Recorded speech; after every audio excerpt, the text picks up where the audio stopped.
ओम शांति शांति। मैं भगवान से प्रार्थना करता हूं कि उन सब लोगों की आत्मा को शांति मिले।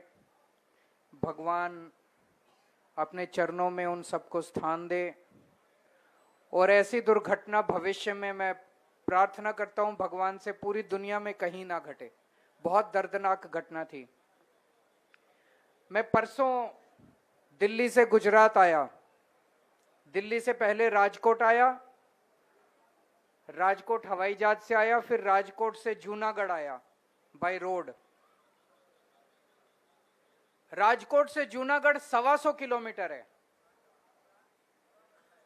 वो 125 किलोमीटर आने में मेरे को 3.5 घंटे लग गए।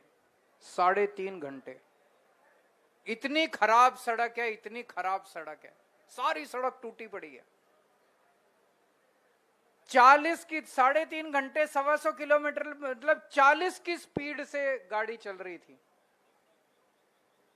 पूरी दुनिया के अंदर आजकल ऐसी सड़कें बन रही हैं जहां पे 200 किलोमीटर की स्पीड से गाड़ियां चल रही हैं।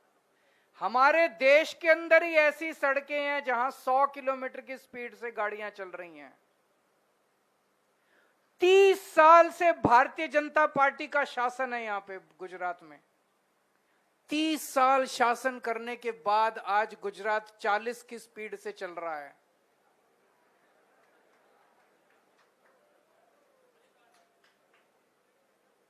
मैं फिर कल रात को जूनागढ़ होटल में ठहरा हुआ हूं। जूनागढ़ से कालसारी गया, सारी सड़क टूटी पड़ी है। फिर अभी जूनागढ़ से मैं यहां आया, सारी सड़क टूटी पड़ी है। 30 साल में भाजपा ने क्या दिया आप लोगों को? केवल चोरी, भ्रष्टाचार, लूट, डकैती, कुछ नहीं, सारा लूट के खा गए ये लोग। मैं होटल में ठहरा हुआ हूं, हर 1 घंटे में बिजली जा रही है। बिजली भी नहीं है। कल हम कालसारी गए थे गोपाल, वहां उस गांव में भी बिजली नहीं थी। अभी हम जिस गांव में गए वहां भी बिजली नहीं थी। बिजली भी नहीं है, सड़क भी नहीं है। युवाओं से बात करो, उनके पास रोजगार भी नहीं है। जो पेपर होते हैं हर पेपर लीक होता रहता है। महिलाओं से बात करो, घर का खर्चा नहीं चलता, महंगाई इतनी ज्यादा हो गई है। किसानों से बात करो, उनके पास खाद नहीं है, बिजली नहीं है, पानी नहीं है, फसलों का दाम नहीं है। 30 साल से भाजपा ने क्या दिया आप लोगों को? दुख दर्द के अलावा कुछ नहीं दिया, रोने के अलावा कुछ नहीं दिया। 30 साल कम नहीं होते, 30 साल बहुत होते हैं। सिंगापुर एक छोटा सा देश है, गुजरात से भी बहुत छोटा सा देश है। 1963 में आजाद हुआ और 1993 30 साल के अंदर वो दुनिया का सबसे अमीर देश बन गया। सिंगापुर छोड़ो, दिल्ली को लेते हैं। दिल्ली में आम आदमी पार्टी की 10 साल सरकार थी। 10 साल। जब हमारी सरकार बनी दिल्ली में ऐसे ही इतनी बिजली जाया करती थी। 10 साल के अंदर हमने दिल्ली में 24 घंटे बिजली कर दी, पावर कट 0 कर दिया हम लोगों ने दिल्ली। 10 साल में हमने दिल्ली में बिजली मुफ्त कर दी। दिल्ली के लोगों को अपने घर की बिजली मुफ्त मिलती थी।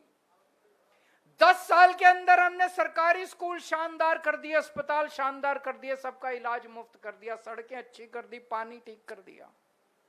अभी पंजाब में हमारी सरकार बनी, 3 साल हुए हैं पंजाब में सरकार। 3 साल, बस 3 साल।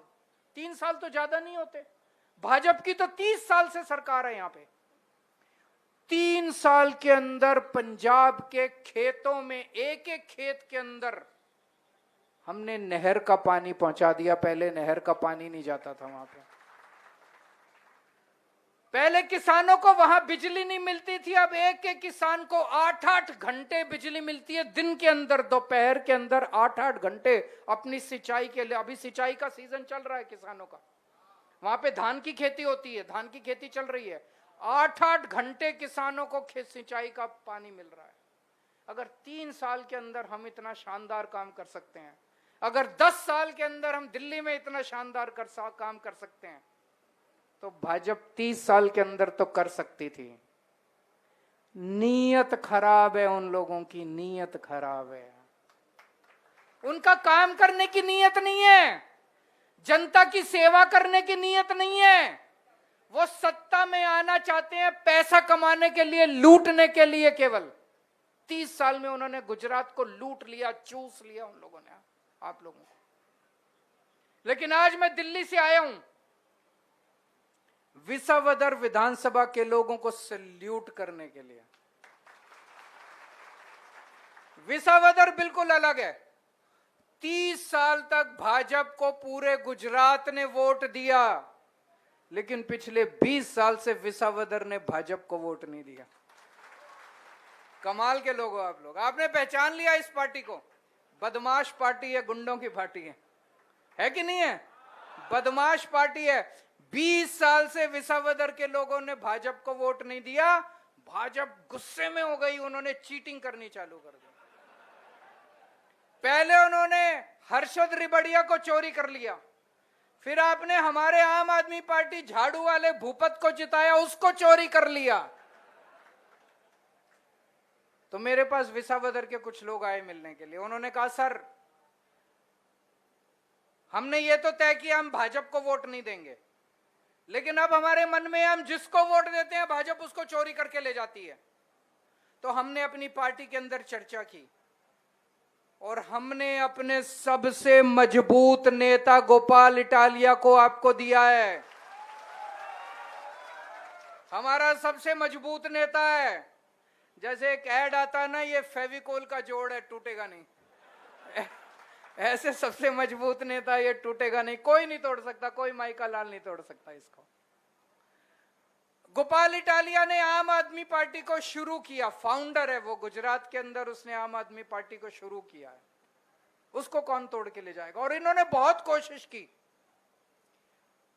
जैसे इन्होंने भूपत को चोरी कर लिया, ऐसे इन्होंने गोपाल इटालिया को भी तोड़ने की पिछले 10 साल में बहुत कोशिश की। उनको लगा कि आम आदमी पार्टी का सबसे बड़ा नेता है, इसको तोड़ लेंगे तो आम आदमी पार्टी टूट जाएगी। इनको 5 करोड़, 10 करोड़, 20 करोड़, पता नहीं कितने रुपए इनको उन्होंने दिए, देने की कोशिश की, टूटा नहीं वो। पहले पुलिस में नौकरी करता था। पुलिस में नौकरी करनी बड़ी मुश्किल है, नौकरी मिलनी बड़ी मुश्किल है कि नहीं है? सबको मन करता है कि पुलिस में नौकरी मिल जाए। सब चाहते हैं मेरा बेटा पुलिस में लग जाए, सब चाहता है मेरा भाई पुलिस में लग जाए, सबको मन करता है पुलिस में नौकरी मिले। पुलिस में तो ऐश ही ऐश है, जितना मर्जी कमा लो, है कि नहीं है? जितना मर्जी। लेकिन गोपाल इटालिया ने पुलिस की नौकरी छोड़ दी। अगर बेईमान होता, पैसे कमाने होते, कभी नौकरी नहीं छोड़ता। ईमानदार था, उसे लगा कि मैं नौकरी छोड़ के जनता की सेवा करनी चाहिए मुझे। उसने नौकरी छोड़ दी और पिछले 15 साल से गांव गांव की ठोकर खा रहा है, पूरे गुजरात के अंदर घूम रहा है। इसी से साबित होता है कि ईमानदार आदमी है, कट्टर ईमानदार आदमी है। एक साधारण से परिवार से आता है और आज पूरी भारतीय जनता पार्टी, पूरी पार्टी, इनके सारे मंत्री, सारे नेता, सारे मुख्यमंत्री, सारे चेयरमैन, सारा गुजरात का माफिया, भू माफिया सब आ गए हैं यहाँ पे विसावदर में। क्यों? गोपाल इटालिया को हराने के लिए। ये गोपाल इटालिया से नहीं डरते, ये आपसे डरते हैं ये सारे लोग। अगर गोपाल इटालिया हारेगा तो गोपाल इटालिया नहीं हारेगा, विसावदर की जनता हारेगी। ये आपके लिए लड़ेगा। महाभारत में एक प्रसंग आता है, महाभारत शुरू होने वाली है। श्री कृष्ण जी के पास दुर्योधन और अर्जुन दोनों जाते हैं। पहले दुर्योधन पहुंचते हैं। श्री कृष्ण जी आराम कर रहे हैं, सो रहे हैं। दुर्योधन जाके उनके सिरहाने पे बैठ जाता है। थोड़ी देर में अर्जुन आते हैं। अर्जुन आके उनके पैरों के पास बैठ जाते हैं। थोड़ी देर में श्री कृष्ण जी की आंखें खुलती हैं। जैसे ही आंखें खुलती हैं, उनको सामने अर्जुन दिखाई देते हैं। वो अर्जुन से पूछते हैं, बताओ क्या चाहिए? तो दुर्योधन कहता है पहले मैं आया था, मैं मांगूंगा। तो श्री कृष्ण जी उसकी तरफ मुंह करके देखते हैं, वो दुर्योधन भी बैठा है। वो उनसे पूछते हैं बताओ क्या चाहिए। एक आदमी नारायणी सेना ले लो और एक आदमी मुझे ले लो, बताओ क्या चाहिए। तो दुर्योधन के मन में लगता है कि मैं, तो वो कहता है भगवान मुझे तो नारायणी सेना चाहिए। वो उनको दे देते हैं सेना। अर्जुन कहता है मुझे भगवान मुझे तो आप ही चाहिए। तो भगवान कहते हैं कि ठीक है, इस युद्ध के अंदर मैं तुम्हारा सारथी बन के तुम्हारा साथ दूंगा। ये विसावदर का चुनाव धर्म युद्ध है। ये कौरवों और पांडवों के बीच का युद्ध है। उनके पास सारी सेना है, उन लोगों के पास सारी ताकत है, सारी इतना पैसा है, था पैसा है, सारा प्रशासन है, पुलिस है, इनकम टैक्स है, ईडी फीडी पता नहीं क्या क्या उन लोगों के पास। हमारे पास गोपाल इटालिया है। गोपाल इटालिया को जिता के भेजो, ये पूरे गुजरात के किसानों की आवाज बनेगा असेंबली के अंदर, विधानसभा के अंदर आप लोगों की आवाज उठाएगा। आज इनका भारतीय जनता पार्टी इतनी खतरनाक पार्टी है, सबको डरा के रखते हैं। डराते हैं कि नहीं डराते? सबको डरा के रखते हैं ये लोग।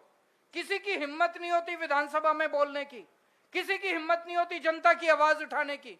कोई जनता की आवाज नहीं उठाता विधानसभा के अंदर। गोपाल इटालिया किसी से नहीं डरता। ये जाएगा तो निडरता से दहाड़ेगा उसके अंदर, विधानसभा के अंदर आपकी आवाज उठाएगा, आपकी आवाज बनेगा। आज मुझे केशु बापा की याद आती है। केशु बापा किसानों के लिए संघर्ष करते थे, विसावदर के किसानों के लिए संघर्ष करते थे, आपकी आवाज बनते थे, आपके मुद्दे उठाते थे, आपका हक दिलाते थे। उनके जाने के बाद आज गोपाल इटालिया है जो विसावदर के किसानों के लिए लड़ रहा है। आज यहां पे किसानों को बिजली नहीं मिलती, आज यहां के किसानों को खाद नहीं मिलती, यहां के किसानों को दाम नहीं मिलता अपनी फसल का। आपको खाद दिलाने के लिए, आपको बिजली दिलाने के लिए आम आदमी पार्टी और गोपाल इटालिया लड़ रहे हैं। एक तरफ गोपाल इटालिया है जो कि ईमानदार है, देशभक्त है, कट्टर आदमी है, निडर आदमी है, और दूसरी तरफ वो है भ्रष्टाचारी है, गुंडा है। सहकारी मंडली में उसने कितना भ्रष्टाचार किया मुझे बताने की जरूरत नहीं, आप सब लोगों को पता है। मुझे बताया गया कि कई किसान ऐसे हैं जिन्होंने कोई लोन नहीं लिया था बैंक से, उनको भी 20-20 लाख रुपए के नोटिस आ गए। कई किसानों को आत्महत्या करनी पड़ी। अब आपको नोटिस फाड़ के फेंक देना, जैसे गोपाल इटालिया जीतेगा आपके लिए लड़ेगा वो एक किसान के लिए। और ये इको जोन की लड़ाई भी केवल आम आदमी पार्टी ने लड़ी है पूरे गुजरात के अंदर। 2016 में सबसे पहले इन्होंने इको जोन बनाने की बात कही थी। प्रवीण राम आम आदमी पार्टी के नेता, उन्होंने आम आदमी पार्टी के जरिए 2016 में आवाज उठाई थी। 1.5 साल तक आम आदमी पार्टी ने और प्रवीण राम ने संघर्ष किया और इको जोन बंद करवा दिया। अब पिछले 4 महीने से फिर से इन्होंने इको जोन की बात शुरू की है। आज मैं आपको यहां पे प्रॉमिस करके जा रहा हूं, वचन दे के जा रहा हूं कि जब तक आम आदमी पार्टी इको जोन नहीं बनने देंगे हम गुजरात के अंदर। गोपाल इटालिया का भैसाड़ में घर है, भैसाड़ में रहते हैं, और उनके भैसड़ में, और 4 दफ्तर हैं, विसावदर, भैसड़, बदल और बिलखा। आपको किसी को किसी भी तरह का काम हो, चाहे सरकारी काम हो, पर्सनल काम हो, परिवार का काम हो, कोई घर में बीमार हो जाए, कोई बच्चे का काम हो, किसी भी तरह का काम हो, चुनाव के पहले या चुनाव के बाद इनके घर जाके या इनके दफ्तर जाके आप इनसे काम करवा सकते हैं। मेरे को कोई कह रहा था कि आपकी तो सरकार नहीं है, आप काम कैसे कराओगे? सरकार तो भाजपा की है, आपका अगर एमएलए बन गया तो काम कैसे कराओगे? अरे 30 साल से तो तुम्हारे एमएलए थे, पूरे गुजरात के अंदर तो तुम्हारे एमएलए हैं, उन्होंने काम कराया क्या? अगर वो काम करा देते तो सड़कों का ये हालत थोड़ी होता, अगर वो काम करा देते तो बिजली की ये हालत थोड़ी होती, अगर वो काम करा देते तो पेपर लीक थोड़ी होते। काम कराने के लिए सरकार नहीं चाहिए, काम कराने के लिए दिल के अंदर दर्द चाहिए जनता के लिए। आम आदमी पार्टी के एक एक नेता, गोपाल इटालिया के दिल में दर्द है आप लोगों के लिए। आज उसके पास कोई पावर नहीं है। आप अगर एमएलए बना के उसको ताकत दोगे, उसके हाथ मजबूत करोगे तो पता नहीं क्या कर देगा। लेकिन आज जब उसके पास कोई ताकत नहीं है, मैं जब भी गुजरात आता हूं मैं देखता हूं इतने लोग आते हैं पूरे गुजरात से उसके पास, पूरे गुजरात से कोने कोने से उसके पास लोग आते हैं, सबके काम कराता है वो, पता नहीं कैसे कराता। उंगली सीधी करता है, उंगली टेढ़ी करता है, जो मर्जी करता है, सबके काम कराता है, सबके काम कराता है। अभी जब वो एमएलए नहीं बना तब काम करा देता है। उसके हाथ मजबूत कर दो, एमएलए बना दो, देखो कितने काम करा देगा आप लोगों के। और कांग्रेस को वोट देके वोट खराब मत करना। कांग्रेस भाजपा की छोटी बहन है, कांग्रेस भाजपा की कठपुतली है, कांग्रेस भाजपा की जेब में है, कांग्रेस भाजपा की गोद में बैठी है। आज केवल आम आदमी पार्टी भाजपा से लड़ रही है, और उसकी तो कांग्रेस की तो कोई वोट भी नहीं आनी। 1000 1500 वोट आएगी, वो भी खराब मत करना अपनी वोट डाल के कांग्रेस को, सारी वोट। अभी मैं जब फ्लाइट में आ रहा था तो गुजरात के बहुत लोग बैठे थे फ्लाइट में, और गुजरात के अलग अलग जिलों से थे, पूरे गुजरात में फैल गया है। मेरे पास बहुत सारे लोग आए, सर आपके साथ सेल्फी लेनी है। मैंने पूछा कौन? सर गोपाल जीत रहा है, सर गोपाल जीत रहा है। पूरे गुजरात में फैल गया गोपाल जीत रहा है।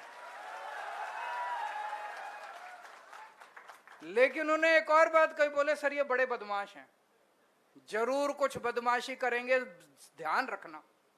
तो ध्यान आप लोगों ने रखना है। ये लड़ाई गोपाल इटालिया की लड़ाई नहीं है, ये विश्वभर की जनता की लड़ाई है, आप लोगों की लड़ाई है, आपके हक की लड़ाई है।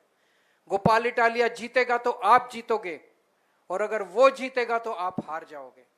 आपने सतर्क रहना है। एक चीज जो ये कर सकते हैं, वोटर लिस्ट में मान लीजिए आपका नाम है, ये किसी और को भेज देंगे फर्जी वोट डालने के लिए, वो आपके नाम का वोट डाल के आ जाएगा। जब आप वोट डालने जाओगे तो वो कहेंगे आपका वोट डल गया, घर जाओ। इसका क्या तरीका है? इसका समाधान क्या है? इसका समाधान है सवेरे 7 बजे वोट डालने पहुंच जाओ, इसके पहले कि कोई और वोट डालने आए आप अपना वोट डाल के आ जाओ, तो ये फर्जी वोट नहीं डाल पाएंगे। तो 19 तारीख को सवेरे सवेरे उठना, नहाना धोना, पूजा करना, और पहले वोट डाल के आना, फिर आके बाद में नाश्ता करना। मंजूर है? भारत माता की। मेरा रंग दे बसंती चो